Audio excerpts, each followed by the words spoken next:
11:34, esta es la sintonía que nos lleva directamente a Eusko y Cascunta, y algunos de los estudios, algunas de las investigaciones y de los proyectos en los que trabaja esta institución. Hoy vamos a conocer una historia familiar de Cameros a Bilbao. Juan Aguirre, Egunon. Egunon. Bueno, parece muy interesante, ¿no? El leer y releer estas cartas del siglo XVIII y XIX. Pues sí, verás, te cuento brevemente. Se trata de una investigación llevada a cabo por Alberto Angulo Morales a partir de una beca que le concedió Eusko Ikaskuntza en el año 2004 y que ahora se publica en forma de libro con el título que has mencionado, de Cameros a Bilbao, negocios, familia y nobleza en tiempos de crisis. Se trata de lo siguiente. Siempre hemos creído que las cartas, la correspondencia importante, que históricamente pesa, es pues la de Napoleón, la de Churchill, etcétera, ¿verdad? Que es cierto, evidentemente. Pero Alberto Angulo nos descubre que también las correspondencias privadas de determinadas familias, sobre todo como las que él ha abordado, que ocupaban una posición clave económica y socialmente dentro de la estructura del siglo XVIII y XIX del País Vasco, puede ser muy interesante, y de ahí se deducen muchas consecuencias, que es lo que él extrae en esta publicación. Claro, puede servir para comprender un poco cómo era el tejido social y económico de la época, ¿no? Y qué es lo que se traía entre manos de esas familias, que al fin y al cabo eran las poderosas y las importantes. Vamos a saludar a Alberto Angulo Morales. Alberto. Hola, buenos días. Buenos días. Cuéntanos. Pues nada, como muy bien ha hecho la presentación, es una investigación financiada por Eusko Ikaskuntza con la beca de Ángel Yaprais sobre la documentación de un conjunto de familias que, como quiere indicar el título, abarcan un espacio mucho más amplio que el que normalmente utilizamos los historiadores. Un espacio que va desde las tierras de Cameros, desde actualmente La Rioja, hasta la costa. He puesto Bilbao porque uno de los interlocutores vive en Bilbao, pero bueno, también se incluye evidentemente varias zonas guipuzcoanas, navarras, de Burgos, de Santander. Un espacio en el que estas familias mantenían relaciones de manera muy dispar, ¿no? Es decir, políticas, económicas, sociales, culturales, y es en lo que he centrado mi investigación. Alberto, Eguerdión. Bueno, hay que empezar por decir que tú, para escribir este libro, has analizado más de medio millar de cartas, o sea, más de 500 cartas. Te has leído y has sintetizado en ese trabajo. Y entonces, la consecuencia que yo saco de este libro, después de haberlo leído con mucho interés, es que, bueno, es un libro de historia, pero al mismo tiempo a mí me recuerdan esas novelas del siglo XIX de Balzac o de Tolstoy, ¿verdad? Porque entonces por aquí desfilan pues todas las familias con sus grandezas, sus miserias, sus avaricias, sus generosidades, personajes enfrentados que se reconcilian. O sea, me parece que es como una de estas comedias humanas de Balzac. ¿Estás de acuerdo? Exactamente. La idea era, bueno, vamos a ver, yo había realizado pequeñas investigaciones académicamente en formato de artículo para revistas especializadas sobre la cabaña ganadera que tenía una de estas familias, que eran los Manso de Velasco, que vivían en Torrecilla, en Cameros, y que habían emparentado con los Samaniego y con los Salcedo. Entonces, cuando me encontré con la documentación epistolar, la correspondencia, las cartas, lo que me encontré fue eso, no solo medio millar, sino es mucho más amplio. Lo que pasa es que ese medio millar tenía una peculiaridad, y es que me permitía, en un periodo de tiempo bastante dilatado, ver cómo habían ido evolucionando las relaciones entre los individuos que se carteaban. Y siempre al calor, en un primer momento, siempre al calor de lo que yo ya conocía, que era el negocio en el que sustentaban estas familias, sobre todo los Manso de Velasco, su situación política y social. El problema era que cuando te enfrentas a las cartas, como os podéis imaginar, igual que hoy en un email o en una carta o en una conversación telefónica, son absolutamente crípticas. O sea, si no conoces a los personajes, si no sabes qué cuitas, qué problemas son los que tienen en la cabeza, es muy difícil desentrañar el porqué de lo que están escribiendo. Y entonces, ni siquiera siguiendo cronológicamente las cartas. No, porque claro, ellos están hablando, imaginaos, entre familiares que ya saben de qué están hablando perfectamente. Entonces están tratando asuntos de los que ellos saben los precedentes, por dónde han ido y dónde han venido. El tono en el que están escritas unas u otras cartas se corresponde evidentemente a momentos diferenciales de una negociación, entre comillas, con el término negociación. Es decir, que todo es discutible. Y esa es una de las cosas más llamativas. Frente a la imagen arquetípica que tenemos de los historiadores de los grupos sociales de los siglos XVIII y XIX, con esa nobleza, burguesía, lo que nos encontramos son con unos individuos que, aunque correspondan a esos grupos, cuando los ves en las cartas, son seres humanos con todas las debilidades, con todas las vanidades del mundo, y todos esos elementos entran dentro de su vida diaria y de su forma de conformar su mentalidad y la mentalidad de la época, evidentemente. Y estamos hablando además de una época extraordinariamente importante en la configuración de la sociedad moderna, o lo que es en nuestro país, que es el final del siglo XVIII y el XIX. Dinos un poco el marco histórico en el que se desenvuelven estas familias. Aunque en el título del libro yo lo enmarco cronológicamente entre 1770 y 1834, cuando hablo de algunas de las familias, sobre todo de los Manso y de los Manso Velasco y de los Samaniego, el análisis comienza a principios del siglo XVIII. Lo que ocurre es que en estas fechas, entre 1770 y 1834, es cuando se produce, la crisis del negocio lanar, la crisis de la lana. Entonces, una gran parte de la información que contenía la correspondencia era cómo intentaron resolver ese problema. Y el segundo gran problema era el problema de carácter político. Estamos en vísperas de la Revolución Francesa, estamos en vísperas de la invasión francesa, estamos en la época de la Guerra de la Independencia, y claro, yo quería ver, dentro de esa época que yo he titulado de crisis, crisis femisecular, como se suele decir, crisis de fin de siglo, quería ver cómo actuaron, cómo se defendieron de la situación o qué estrategias generaron para salir de la situación. Una pequeña curiosidad, Sí. Alberto, ¿qué extensión tenían esas cartas? Normalmente es, para que os hagáis idea, es un folio normal doblado en cuartilla. No suele ser, a lo sumo 2 cuartillas cada una de las cartas. Oye, Alberto, Sí. y ahora nosotros consideramos que vivimos en la sociedad de información, y esto es una cosa que lo damos por hecho, que para nosotros la información es fundamental y tal, pero en tu libro se refleja clarísimamente que la información vehiculada en aquel caso a través de las cartas era importantísima para los negocios, para la vida social, etcétera.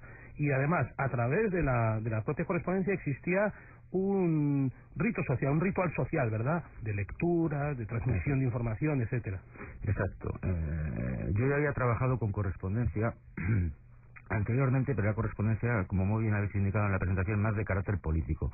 O siempre había hecho lo que tradicionalmente hacemos los historiadores, es buscar personajes de cierta trascendencia histórica y ver si han dejado correspondencia, ver en su correspondencia aspectos, vamos a ver, explicativos de grandes procesos. Lo que a mí me sorprendió enormemente es que frente a mi visión del grupo familiar, que era muy fácil de reconstruir a través de una genealogía, lo que me di cuenta es de que el grupo real era el grupo que participaba de esa correspondencia. O sea, un grupo no existe simplemente porque lo podamos definir en base a relaciones familiares, socioeconómicas, profesionales. Es como hoy en día. La gente trabaja en una empresa y eso no quiere decir que tenga que mantener ni una buena relación ni una relación. Entonces, esta correspondencia de alguna manera lo que habría era el universo de relaciones que mantenían estos individuos, y evidentemente ese universo de relaciones se mantenía vivo gracias a la correspondencia y a las informaciones que iban en la correspondencia. Evidentemente, en un mundo donde los medios de información y de comunicación son enormemente limitados, y además solo una muy pequeña parte de la población, y estamos hablando de un 5% de la población en aquel momento, podía consultar la prensa de época, nos encontramos con que la correspondencia de alguna manera viene a sustituir esa falta de información. O sea, se está cruzando continuamente informaciones al lado de opiniones sobre los mercados, y cuando digo sobre los mercados no pensemos en cuestiones económicas, sobre con quién quiero casar a mi hija. Evidentemente sin tanta inmediatez como la comunicación del siglo XXI, pero en cualquier caso sería, por hacer un paralelismo, como los directores comerciales de las empresas que están negociando y velando por el futuro de las mismas. Exactamente, lo que ocurre es que la correspondencia, en este caso, al ser privada y familiar, nos ofrece, o me ofrecía a mí, o creo que me ha ofrecido un punto de vista que hasta entonces no había encontrado, y era que tengo la imagen de los interlocutores. Quiero decir que en una carta un individuo me explica cómo él ve el problema, y en la contestación veo cómo ve el otro el problema. Y ahí es donde puedo empezar a jugar como historiador con decir, bueno, estos señores nobles no tienen para llenar el puchero, como ellos mismos dicen. Ajá. O sea, cuando hablamos de que evidentemente una subida de los precios, o una inflación, o cualquier situación económica, o simplemente lo que es el conflicto de la invasión francesa y la guerra de independencia, destroza las economías nobiliarias de la época, eso dicho así queda muy bonito. Pero cuando vas a los documentos y te dicen, es que no tengo para llenar el puchero, es que me han metido en la cárcel porque no pago los impuestos a los franceses, mientras que mi tía sí los paga. ¿Por qué no me ayuda? Y eso lo está diciendo las cartas como tal. Entonces dices, bueno, aquí hay otros elementos familiares de naturaleza personal que evidentemente no solo son importantes en cuanto a que nos los descubren como individuos, sino que todos esos elementos también forman parte del bagaje que tienen estos individuos a la hora de tomar decisiones.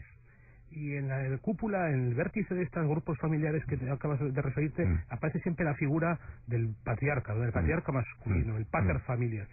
Y por otro lado, ese es evidentemente un personaje de referencia sobre el cual pivota siempre un poco toda la actividad. Y por otro lado está la mujer, siempre en una posición, ¿verdad?, bastante secundaria, excepciones al margen, como algunas que tú reflejas, incluso muy curiosas, como la Napoleona y tal, mujeres enfrentadas contra ese rol social al que les imponía su posición dentro del conjunto del grupo familiar. Entonces, te pregunto, ¿hasta qué punto aquella sociedad, el destino de cada individuo estaba ya determinado desde su nacimiento, o había una movilidad? A ver, la movilidad es imposible de negar.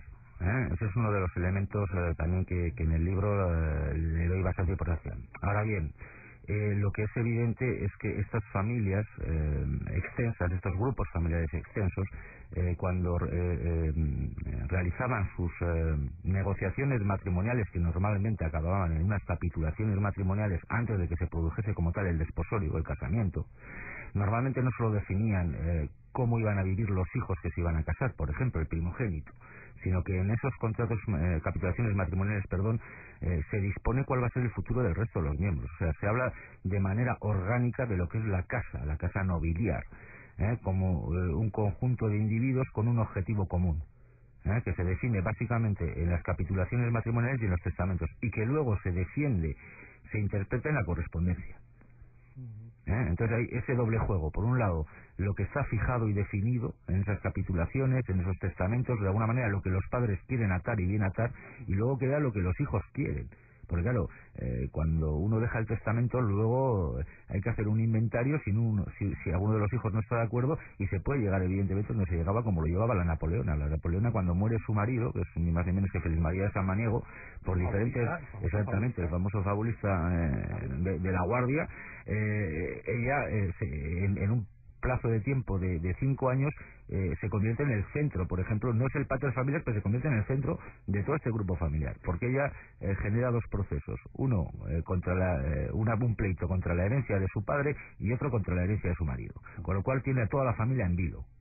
Para un historiador, ¿qué significa entrar en ese plano tan íntimo, tan privado como es el de la correspondencia? Bueno, responde a dos grandes elementos. Primero, a una cosa que yo ya, desde mi tesis doctoral que hice sobre los comerciantes, y intenté llegar hasta este punto, pero no encontraba su correspondencia, porque tengan ustedes en cuenta que es muy difícil encontrar la correspondencia de estas familias. Claro. Ha llegado muy poca, y se ha llegado sobre todo de familias nobiliares.